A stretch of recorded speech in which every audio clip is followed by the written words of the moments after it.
يقول الله تعالى يا ابن آدم لو خلقتك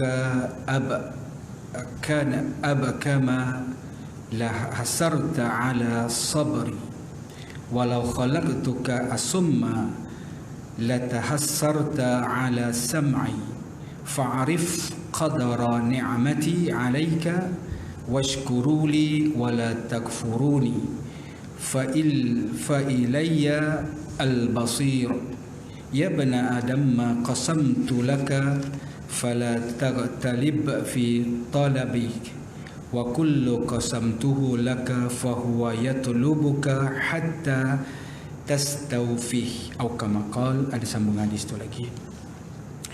Allah Subhanahu wa taala berfirman, wahai sekalian manusia, tubuhmu adalah lemah, lidahmu ringan dan hatimu amat bongkak. Wahai Bani Adam, kesudahanmu ialah maut. Oleh itu beramallah untuk keperluannya sebelum ia datang kepadamu. Wahai manusia, tidak kujadikan satu pun daripada seluruh anggotamu melainkan telah kujadikan rezekinya.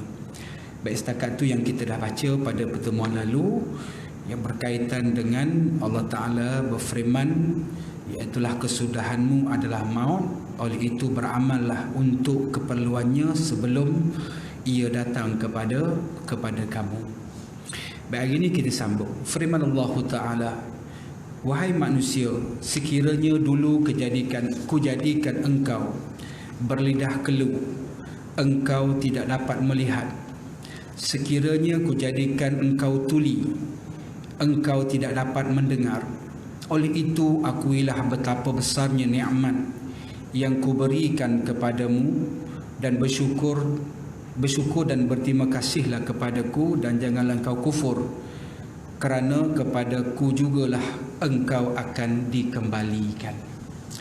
Baik, di antara intipati hadis yang kita baca pada tengah hari ini, Allah Ta'ala ingatkan, wahai sekalian manusia. Siapa dia? Semua yang bernama manusia, kecil ke, besar ke, tua ke, muda ke, hitam ke, putih ke, Melayu ke, Cina ke, nama dia manusia. Allah Ta'ala ingatkan, sekiranya kujadikan engkau berlidah keluh dan buta, engkau tidak dapat melihat, dan sekiranya kujadikan engkau tuli, yang engkau tidak dapat mendengar. Oleh itu akuilah betapa besarnya nikmat yang kuberikan. Itulah nikmat Allah Ta'ala bagi mata, nikmat Allah Ta'ala bagi telinga. Sebab itu dalam Al-Quranul Karim banyak ayat-ayat yang menceritakan tentang bagaimana Allah Ta'ala yang bersifat dengan sifat as-sama'. As-sama' makna dia yang maha mendengar, al-basar yang maha melihat. Jadi Allah Ta'ala mendengar apa juga keluhan hamba-hamba dia. Allah Ta'ala mendengar apa juga bahasa yang kita gunakan. Allah Ta'ala maha mendengar semua bentuk apa sekalipun perkataan-perkataan yang dituturkan oleh manusia. Jadi makna dia Allah Ta'ala bagi kepada manusia ni, pertama mata, boleh melihat. Allah Ta'ala sebut dalam Al-Quranul Karim, afala yanzuru, kenapa kamu tidak lihat? Ibilikai, unta yang aku ciptakan. Allah Ta'ala bagi perumpamaan unta. Pasal apa dibagi perumpamaan unta? Banyaklah kelebihan kalau kita baca dalam kisah-kisah ataupun kitab tabiat hayawan. Unta ni antara makhluk yang dia amat sensitif. Unta ni antara makhluk yang Allah Ta'ala ciptakan, dia boleh berjalan di gurun padang pasir dalam keadaan 7 hari tanpa menggunakan ataupun tanpa menggunakan sebarang ataupun tanpa minum lah kita bagi. Sebab apa? Kalau kita baca dalam tabiat hayawan tu, di bonggol unta tu dia ada boleh menyimpan air, dan menyimpan air itu, tempoh untuk dia menyimpan air itu, dia boleh berjalan dalam tempoh 7 hari tanpa minum. Tu kalau kita tengok unta. Dan unta ni dia akan berjalan, dia tidak berjalan waktu malam, dia berjalan waktu siang saja.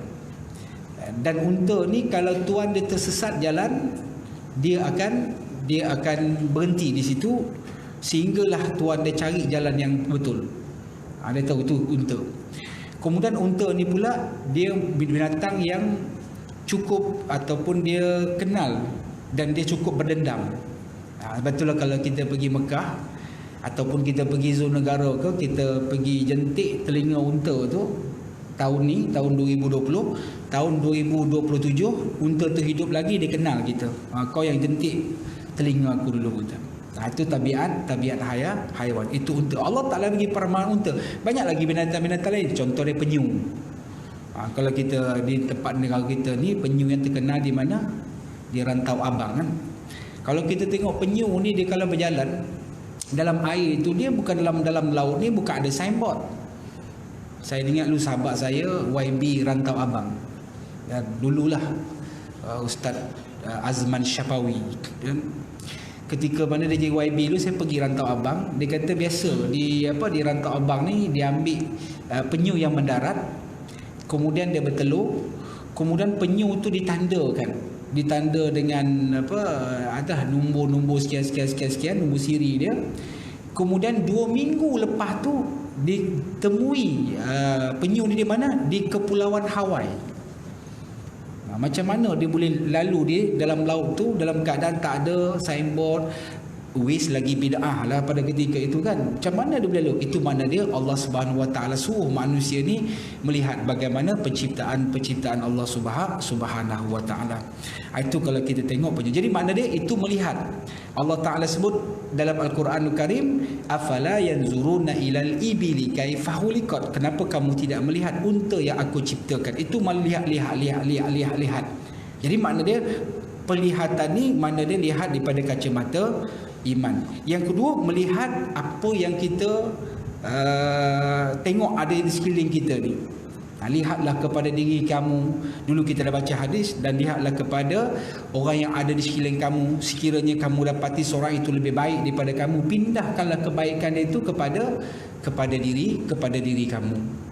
Jadi banyaklah contoh-contoh siapa dia antara kebaikan ataupun manusia yang baik. Dulu saya buat contoh kan bagaimana contoh yang terbaik Rasulullah sallallahu alaihi wasallam dan sahabat-sahabat Nabi radhiyallahu alaihi ajmain yang Nabi proses hatinya. Antaranya kalau kita baca dulu 4 orang sahabat yang Nabi SAW jamin syurga. Antaranya Sayyidina Abu Bakar As-Siddiq, Umar Al-Khattab, Osman Ibn Affan dan Ali bin Abi Talib.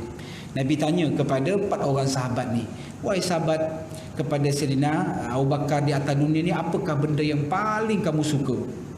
Apa yang paling kamu suka? Sayyidina Abu Bakar jawab, benda yang paling aku suka di atas dunia Rasulullah, iaitulah aku suka unzur ila wajhak. Aku suka tengok muka kamu. Hari ni tuan-tuan, Nabi SAW dah wafat. Kita tak boleh tengok muka Nabi kan? Cuma kalau kita baca dalam kitab tafsir kan, ada kita hadis Nabi, ada hayatus sahabat, ada cerita seorang sahabat, 2 orang sahabat yang ditugaskan di zaman Sayyidina Abu Bakar As-Siddiq untuk berdakwah di Rom. Dan pada ketika itu dia berjumpa dengan Raja Rom. Dan pada ketika itulah Raja Rom tunjukkan kepada dia ada satu peti besi, dan dalam peti besi itu disalut dengan emas, dan di situ ada gambar-gambar para nabi-nabi, termasuklah gambar Nabi kita Muhammad sallallahu alaihi wasallam. Makna dia gambar Nabi dia ada, tapi di mana? Wallahu alam.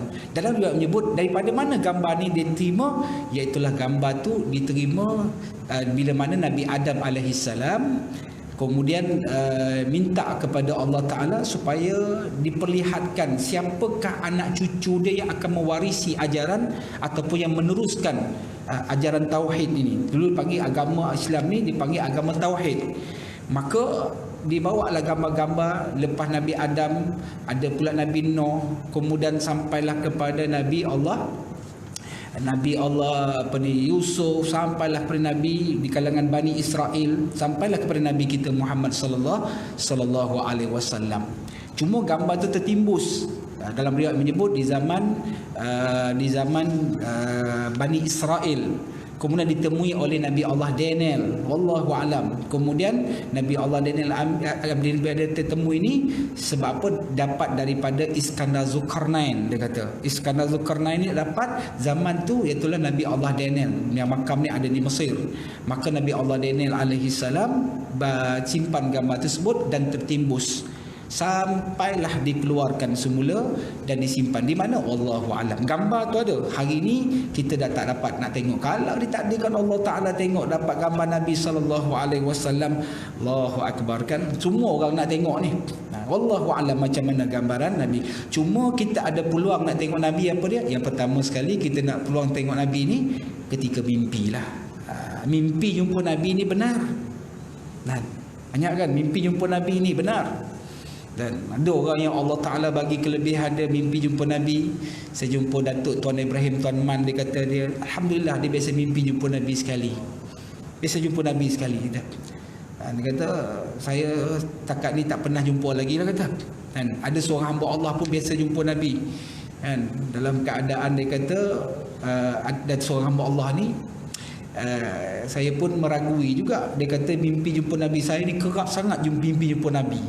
Kadang-kadang sampai 3-4 kali jumpa Nabi kita. Oh hebat, saya kata. Nak jumpa Nabi ni dalam mimpi ni, mimpi yang benar. Kemudian dia mestilah ada amal-amalan yang hebat.